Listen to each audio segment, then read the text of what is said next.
everyone, welcome back. If you're new here, my name is Raine, and today I'm going to talk to you about all the books I read in January.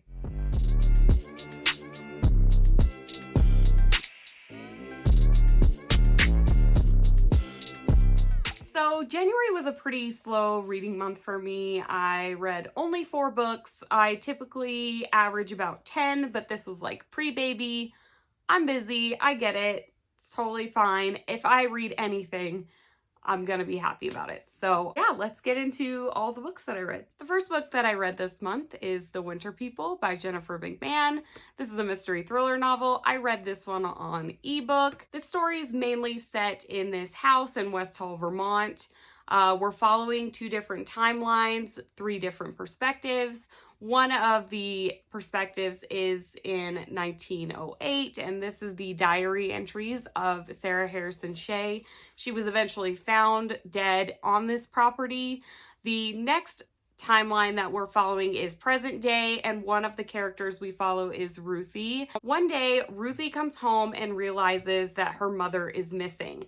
So she's having to take care of her young sister Fawn. Her and Fawn are wondering where their mother went. It's not like her to just disappear like this. Left no clues, no note, no nothing. So they go into her bedroom to look around, and they end up finding these diary entries under the floorboards. We're also following Catherine, whose husband has recently died, and she's looking for answers. He lied about where he was at. She's coming to West Hall to figure out what happened. I felt like when I was reading this, that when I hit all these different perspectives, I was like, how is this going to connect? Like, I really don't know. It just like really was blowing my mind. Like the 2 I could understand because we're following the diary entries. They find the diary. But I was really intrigued by Catherine's timeline because I wasn't sure how it was all going to connect in the end. I was pleasantly surprised by this book. I ended up giving it 4 stars. I really liked it. I thought it was atmospheric and it was creepy. I think that I did like the diary entry portions better than the present day storyline. I didn't connect with Ruthie as much, and Catherine either. I was curious about her story, but I just didn't feel a connection there. There were some creepy moments in the present day timeline.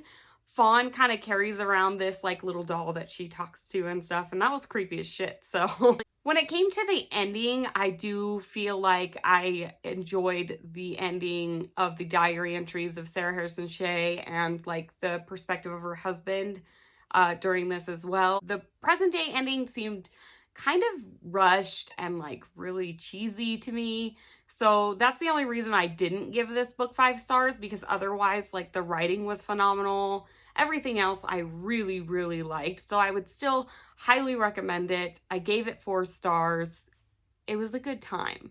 The next book that I picked up is The Wives by Tarryn Fisher. I was really anticipating the release of this one. I read the synopsis before it came out and it just had me hooked. I wanted to read it right away.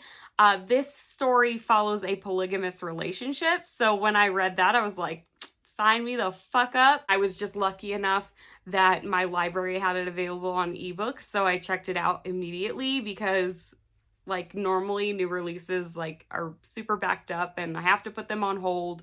So this time around I was able to check it out and I was so happy. So I started reading it right away. So this story follows Thursday, and she's married to Seth. Seth has 2 other wives that Thursday knows about, but she doesn't know their names or where they live. And that's what she's agreed to. This is how their relationship works.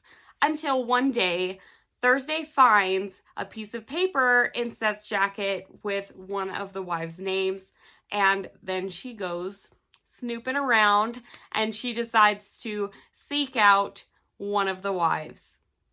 Shit gets cray. This book starts off so strong, and I'm not the first one to say this. It really does, like it really hooks you. And then we hit this halfway mark and it got weird and it got a little tropey.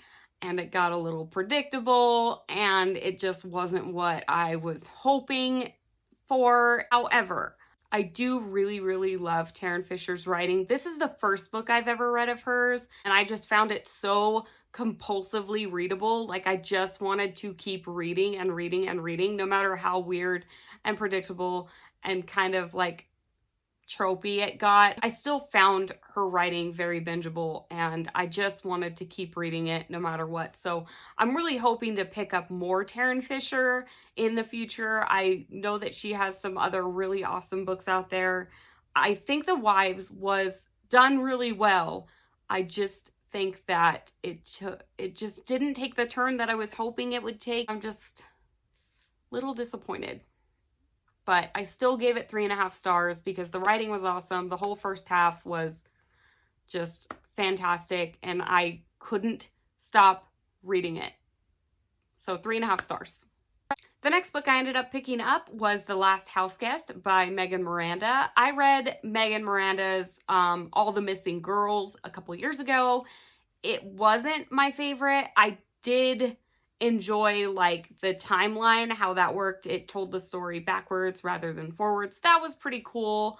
However, I just didn't care for the characters. Like, I just didn't. Like, none of them mattered to me. I tried to get into it. I really thought that I was going to care by the end, but I just didn't care. I didn't feel like I cared that much. So I was a little hesitant going into this one, thinking that I wasn't going to connect either, and that was true. I don't think that Megan Miranda is for me. This story follows Avery, who's a property manager of these vacation rentals. We're jumping back and forth from last summer when Avery's best friend committed suicide, and then this summer when Avery has found some information that leads her to believe that it wasn't suicide after all.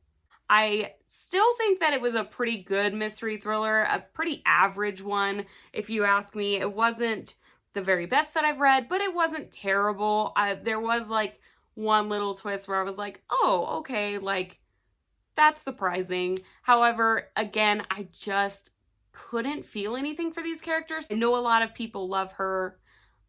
I just couldn't. By the end, I just want it to be over, and I don't really care. So I ended up giving this one 2.5 stars. There were some surprises, but I really just didn't love it. The next book that I ended up picking up was an audiobook, and that is The Good Girl by Mary Kubica. I've seen a lot of Mary Kubica's works on BookTube, so I thought maybe I would try one out since I think she does have a new release coming out, or one that just released. So this young woman named Mia Dennett is abducted. We are following the perspective of her mother, Eve, the detective in the case, Gabe Hoffman, as well as her kidnapper, Colin. This made me so angry. There is some not so subtle racism in this book. This book is so offensive. Like, multiple times she describes how dangerous a place is based on how many people of color are there. Yeah. So in one instance, Mia Dennett is at a bar and she's like, oh, she's the only white woman there. And, oh, there's a lot of black people here. And it's like, what?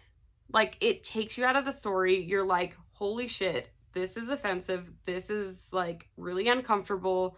I was so floored by it. I couldn't even believe it. This is not the only time in the story where this happens. Like, it's worse. And of course, the one villain in the story, Delmar, is black. And he is a murderer and a rapist and all this stuff. I don't really want to give any spoilers in case you guys want to read this. I really don't think that you should. Like, but if you want to know if I'm telling the truth, like, and see for yourself, yes, go ahead, and I just won't spoil it for you. But I do think there are some political angles that are kind of forced onto you as well. That's it for me. I'm good. 1 star. I want to change every 1 star I ever gave a book and like bump it up to 2 star and then give this 1 star. It should have the shit rating. It deserves every bit of it. I honestly don't know why anyone would rate this above a 1 star. Straight up. So I really think you should check out Goodreads and look at those spoiler reviews, because I could have told you a lot more. Check them out and read them and get back to me. Let me know. Yeah. That's it for my video today, guys. Thank you for watching. Let me know in the comments which books that you read in January, and I'll see you next time. Bye!